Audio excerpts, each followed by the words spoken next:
নোয়াখালীর বেগমগঞ্জ উপজেলার কুসুম বেগম গ্রামের সফল অনুকরণীয় একজন নারী। স্বামী, সন্তান আর সংসার, প্রিয় এই স্বপ্নের ভুবনকে আরও আনন্দময় করে তুলতে মনের মাধুরী মিশিয়ে বুনে চলেছে মাদুর, হাত ব্যাগ এবং মূলাসহ বিভিন্ন পণ্য সামগ্রী। এই কাজের মাধ্যমে অর্জিত আয় সংসারে এবং সমাজে বিশেষ মর্যাদা দিয়েছে কুসুম বেগমকে। আজকের এই অবস্থানে আসতে যে বিষয়গুলো নিয়ামকের ভূমিকা পালন করেছে, শোনা যাক কুসুম বেগমের মুখ থেকেই। যে আমি ইউডিসি হওয়ার পরে জানতে পারলাম, আমি নিজেও সচেতন হইলাম, সহযোগিতা পাইছি, অন্যকেও সহযোগিতা করতে আমি সাহস পাইছি। এখন আমি বিজিবি, বিজিএফ, বিজিডি, বিজিএফ কার্ডের চাইলের জন্য তালিকা আমি 50 জনের দিছি। বিজিএফ এই সবে বাড়াতে ওনারা এটারে করবে, এটা 50 জনের দিছি। আর বিজিএফ, বিজিডি এগুলা তালিকা আসলে আগে পাওয়ার আমরা কোনো অনুমতি পাইনি। আমরা জানি ইউডিসি কমিটির সভাপতি শুনছে ওনারা, তারপরে তো ওনারা চেয়ারম্যান এবং মেম্বারে আমাদেরকে ডাকি নেওয়ার পরে দিয়ে আমরা ওই কথাগুলা এখানে উড়ি তুললে কয় যে ঠিক আছে তোমরা কয়জনের নাম দিবা দাও। যুব উন্নয়ন থেকে আমি 2টা ট্রেনিং পাইছি। আমি ট্রেনার হিসাবে আমি নিজে একটা দিছি কাজীনগরে ট্রেনিং, আবার একটা দিছি আমি 9 নম্বর মিরওয়ারিশপুরে এই গবাদি পশুর উপরে একটা দিছি বেতমোড়া এবং এই ব্যাগের উপরে দিছি, এটা দিছি কাজীনগর গ্রামে। ওইখানে দিয়ে আমি নিজে ট্রেনার হিসাবে এখন আমি কাজ করতে আসছি। আমি ট্রেনার হিসাবে আমি ওইখান থেকে 3000 টাকা করি আমি পাই। কুসুম Begum non state actors ANSA প্রকল্পের সহায়তায় পারিবারিক গণ্ডি থেকে বের হয়ে সামাজিক পরিমণ্ডলে নিজেকে সম্পৃক্ত করেছে। ইউডিসি সভায় নিয়মিত অংশগ্রহণ করেছে। ফলে সরকার কর্তৃক পরিচালিত সেবাসমূহ কোথায় কিভাবে পাওয়া যাবে এই সকল বিভিন্ন তথ্য জানার সুযোগ সৃষ্টি হয়েছে তার।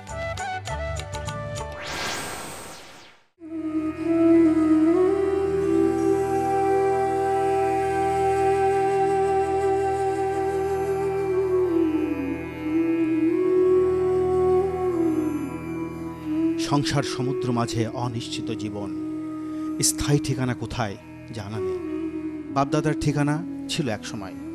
নদী ভাঙন আর প্রাকৃতিক দুর্যোগের নিষ্ঠুর আঘাতে সবকিছু হারিয়ে আজ অস্থায়ী আশ্রয় মিলেছে বাঁধে বা অন্যের জমিতে। আর যারা জীবন জীবিকার সন্ধানে শহরমুখী হয়েছে তারা অস্বাস্থ্যকর পরিবেশ, বস্তির অন্ধকারে বসবাস করছে। ভৌগোলিক অবস্থানগত দিক থেকে বিশ্ব জলবায়ু পরিবর্তনের ক্ষতিকর প্রভাবে সবচেয়ে ঝুঁকিপূর্ণ দেশসমূহের অন্যতম বাংলাদেশ।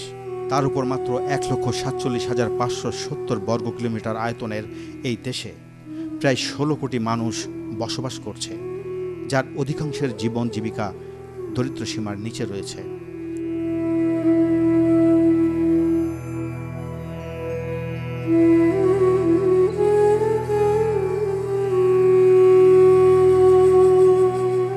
এই প্রেক্ষাপটে দেশের 7টি জেলায় সমাজ উপেক্ষিত জনগোষ্ঠী ও অতি দরিদ্রদের অধিকার, সেবা আদায় এবং স্থানীয় সুশীল সমাজ ও সংগঠনের সক্ষমতা বৃদ্ধির জন্য নন স্টেট অ্যাক্টরস এনএসএ শীর্ষক একটি প্রকল্প বিগত 3 বছর ধরে বাস্তবায়ন করে আসছে অক্সফ্যাম ইউরোপিয়ান ইউনিয়নের আর্থিক সহায়তায়।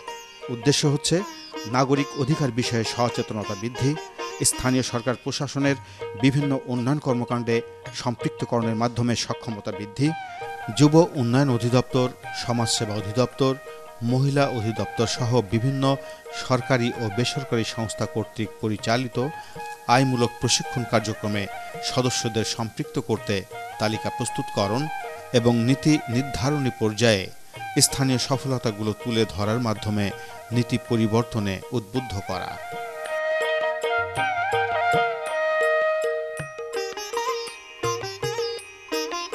প্রকল্পের উদ্দেশ্য বাস্তবায়নের জন্য কর্ম এলাকায় স্থানীয় উন্নয়ন সহযোগী সংস্থার সহায়তায় ওয়ার্ড ও ইউনিয়ন ভিত্তিক নিম্ন আয়ের দরিদ্র ও ছিন্নমূল মানুষদের সংগঠিত করে 35 সদস্য বিশিষ্ট ইউনিট উন্নয়ন কমিটি ইউডিসি গঠন করা হয়েছে।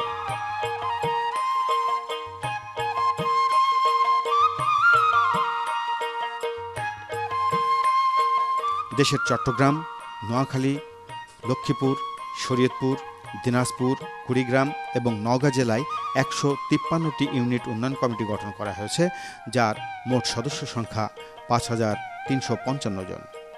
কমিটির সদস্যরা সাধারণত অতি দরিদ্র এবং সমাজের পিছিয়ে পড়া জনগোষ্ঠী।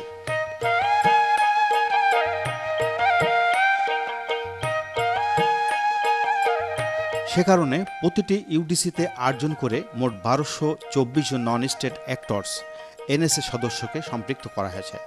এনএসএ সদস্যরা ইউডিসি সদস্যদের থেকে সামাজিকভাবে কিছুটা এগিয়ে রয়েছে। এনএসএ সদস্যরা ইউডিসি সদস্যদের কর্মপরিকল্পনা প্রণয়ন ও বাস্তবায়নে সহায়তা করে থাকে এবং ইউনিয়ন পরিষদ ও উপজেলা পরিষদের সাথে যোগাযোগ রক্ষা ও মতবিনিময়ে সহায়কের ভূমিকা পালন করে আসছে। এনএসএ প্রকল্পের অন্যতম উদ্দেশ্য হল সদস্যদের আয়মুখী কার্যক্রমে যুক্ত করা এবং সরকারি সুযোগ সুবিধা গ্রহণে সক্ষম করে তোলা।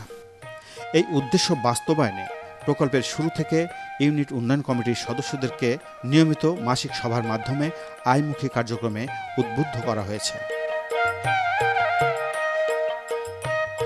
প্রতিটি ইউডিসির সম্ভাবনাময় ও আগ্রহী নারী ও পুরুষ সদস্যদের তালিকা তৈরি করে কাজের ক্ষেত্র চিহ্নিত করা হয় এবং কে কী ভূমিকা নিতে পারে বা কী ধরনের কাজের প্রতি তাদের আগ্রহ সে বিষয়ে চূড়ান্ত পরিকল্পনা গ্রহণ করা হয় যুব উন্নয়ন অধিদপ্তরের প্রশিক্ষণ সহায়তা প্রদানের জন্য। এরপর স্থানীয় যুব উন্নয়ন অধিদপ্তরের কার্যালয়ে এনএসএ প্রকল্পের কর্মকর্তাদের সহায়তায় ইউডিসি সভাপতি, সদস্য এবং এনএসএ সদস্য সহ যুব উন্নয়ন অধিদপ্তরের কর্মকর্তার সাথে ইউডিসি সদস্যদের প্রশিক্ষণ বিষয়ে বিস্তারিত আলোচনা করে একটি দ্বিপাক্ষিক সমঝোতা স্বাক্ষর সই করানো হয়েছে। প্রকল্পভুক্ত 7 জেলায় যুব উন্নয়ন অধিদপ্তরের কর্মকর্তাদের সাথে একাধিক সভার আয়োজন করা হয় এবং প্রশিক্ষণ বিষয়ক কর্মপরিকল্পনা তৈরি করা হয়। পরবর্তীতে যুব উন্নয়ন অধিদপ্তরের বিভাগীয় পর্যায়েও সভার আয়োজন করা হয়। যুব উন্নয়ন অধিদপ্তরের সাথে সমঝোতার ভিত্তিতে ধারাবাহিকভাবে বিভিন্ন প্রশিক্ষণের শিডিউল চূড়ান্ত করে প্রশিক্ষণ কার্যক্রম পরিচালনা করা হয়। কোনো প্রশিক্ষণ যুব উন্নয়ন অধিদপ্তরেই পরিচালনা করা হয়, আবার কিছু প্রশিক্ষণপ্রাপ্ত কর্মীদের মাধ্যমে মাঠ পর্যায়ে পরিচালনা করা হয়।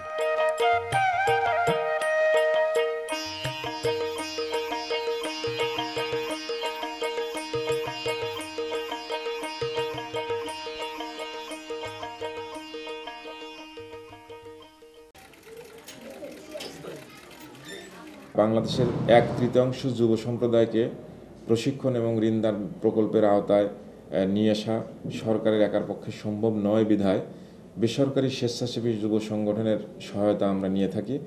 Beta Bangladesh institute of theatre arts Chittagong তেমনি একটি সংগঠন যারা আমাদের যুব কার্যক্রমে সহায়ক হিসেবে কাজ করেন এবং বিটার সাথে একটি এমওইউ আছে। সেই এমওইউ অনুযায়ী তাদের দেয়া প্রশিক্ষণার্থীদের আমরা যাদেরকে যোগ্য মনে করি তাদেরকে ঋণ দিয়েছি এবং দেই, ভবিষ্যতেও ঋণ প্রদান করা হবে। বিটা এ পর্যন্ত 400 যুব মহিলাকে প্রশিক্ষণ প্রদান করেছে, যাদের মধ্যে থেকে আমরা সফল প্রকল্প গ্রহণকারীদের ঋণ সহায়তা দিয়েছি। সেই ঋণের পরিমাণ বর্তমান সরকার বৃদ্ধি করে 75,000 টাকা পর্যন্ত করেছে, আগে যেটি 50,000 টাকায় ছিল।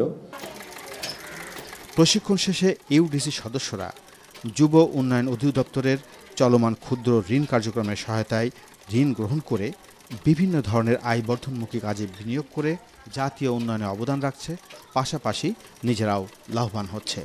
চট্টগ্রাম সিটি কর্পোরেশন এলাকার অধিকাংশ মহিলা সদস্য টেলারিং কাজের মাধ্যমে আয়মূলক কাজ করে যাচ্ছে। আমরা এটা সমিতি করছি প্রায় 3 বছর আগে। সেলাই প্রশিক্ষণ নিচ্ছি 35 জন। এখন আমাদেরকে সাহায্য করছে বিটা যুব উন্নয়ন। মনে করেন কিছু জানতাম না, বুঝতাম না, কেউ এরকম মিটিং করতাম না। ভাইয়া এসে আমাদেরকে মিটিং করাতো, আমরা বলতাম, ভালো মন্দ কথা বলতাম, যে আমাদের অসুবিধা ছিল তাও বলতাম।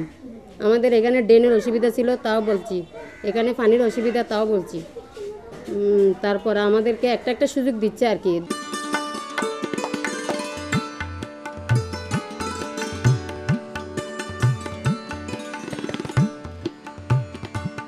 শহর অঞ্চলের যুব সমাজের আগ্রহ কম্পিউটার অপারেশন এবং মোবাইল সার্ভিসিং কাজের দিকে।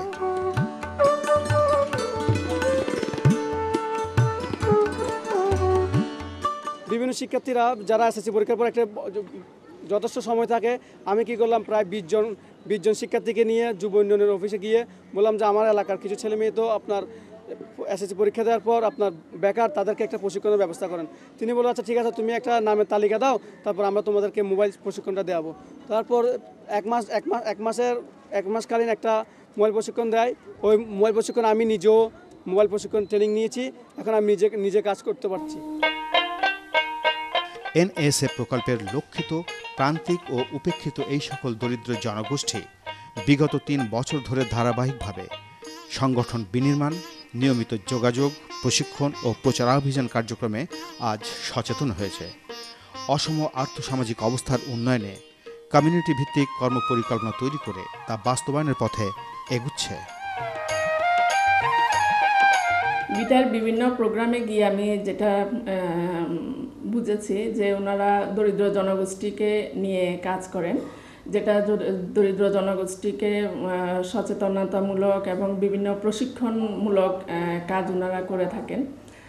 যেমন আমাদের সরকার এই জনগোষ্ঠীর জন্য বিভিন্ন উন্নয়নমূলক কাজ করে, বিভিন্ন সেবামূলক কাজ করে, কিন্তু তারা এর আগে হয়তো অতটা জানতো না যে কোথায় গেলে তাদের যে সেবাগুলো পাবে, তাদের যে একটা অধিকার, এই সেবাগুলো পাওয়ার ক্ষেত্রে তাদের যে অধিকার সম্পর্কে তারা সচেতন ছিল না।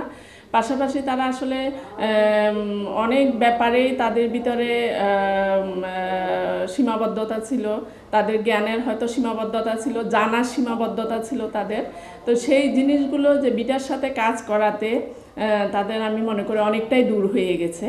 তাদের সাথে এখন যে তাদের একটা যোগাযোগ, সেই যোগাযোগটা তারা অনেকটা সহজে, বিশেষ করে আমরা যারা স্থানীয় সরকারের প্রতিনিধি আছি, আমাদের সাথে ওনারা খুব সহজেই যোগাযোগ করতে পারেন, যেটার কারণে আসলে আমাদেরও এখন কাজ করতে মানে অনেক সুবিধা হয়, আমরাও আসলে উৎসাহ বোধ করি।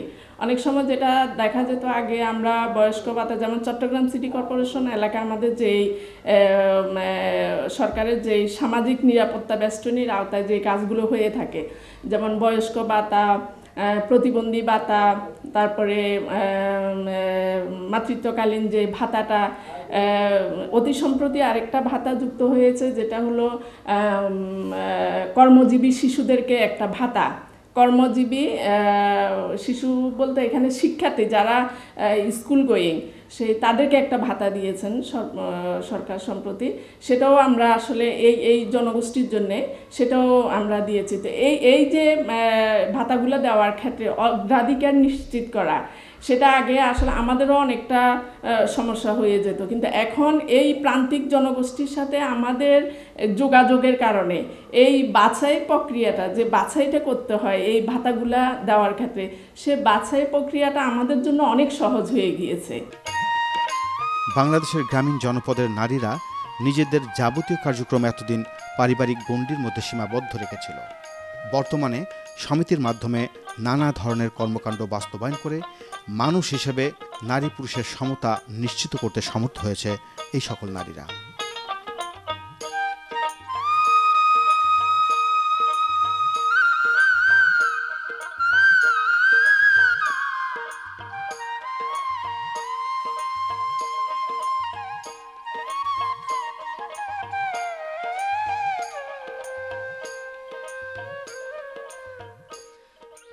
মাছ চাষ এতদিন পুরুষদের কর্মপরিধির মধ্যেই ছিল।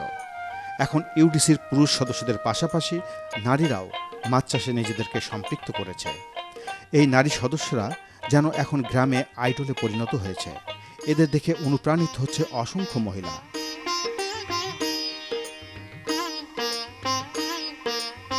পোল্ট্রি খামার, সেখানেও সফলতা দেখাচ্ছে ইউডিসির সদস্যরা, বিশেষ করে নারী সদস্যরা। যুব উন্নয়ন থেকে খামার ব্যবস্থাপনা বিষয়ে প্রশিক্ষণ পেয়ে দক্ষতার সাথে খামার পরিচালনা করে আসছে।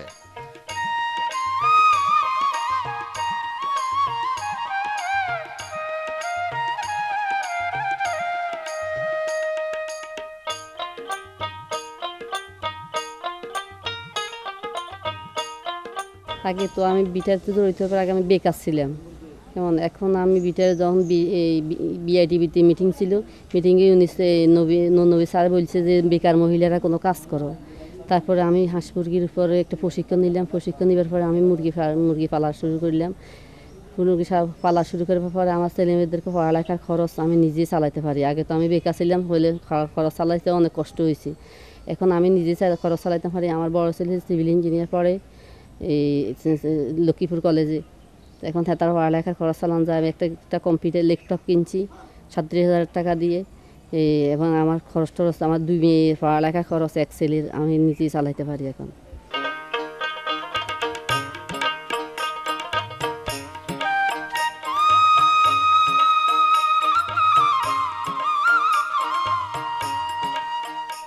হোগলা পাতার চাষ আর এই পাতা দিয়ে তৈরি করা হচ্ছে দৈনন্দিন জীবনে নিত্য প্রয়োজনীয় মাদুর।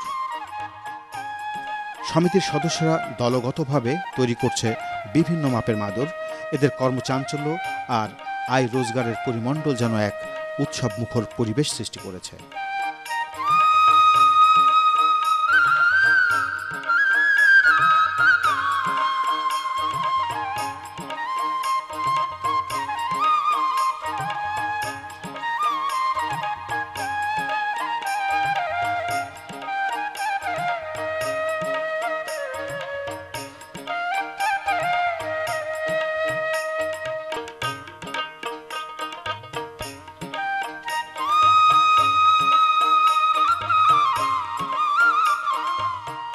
এনএসএ প্রকল্পের সহায়তায় দেশের 7টি জেলায় যুব উন্নয়ন অধিদপ্তর ও অন্যান্য বেসরকারি সংস্থা থেকে 2112 জন অংশগ্রহণকারী বিভিন্ন ট্রেডের প্রশিক্ষণ পেয়েছে, যেমন driving, tailoring, mobile phone servicing, electrical কাজ ইত্যাদি।